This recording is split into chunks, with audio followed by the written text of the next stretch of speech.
আসসালামু আলাইকুম বন্ধুরা, সামনে রমজান মাস চলে এলো। তো কোরআন পড়তে হবে, আমাদের কোরআন খতম দিতে হবে।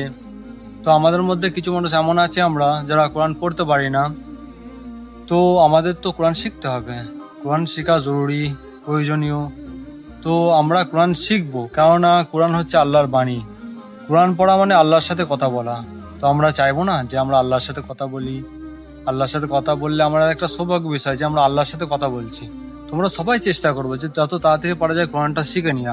আজকালকার যুগে আলেম ওলামার কমি নাই, যে আলেম ওলামা পাচ্ছি না, আমরা কোরআন পড়তে পারছি না। কত আলেম ওলামা আছে, যদি বলা হয় ভাই আমাকে একটা টাইমে টিউশন পড়াবেন, তো কতজন রাজি আছে। তো আমরা একটা টাইম বার করে সারাদিনের মধ্যে বা রাতে একটা টাইম বার করে তাদেরকে ডাকি, ডেকে কোরআন শিখে নিই।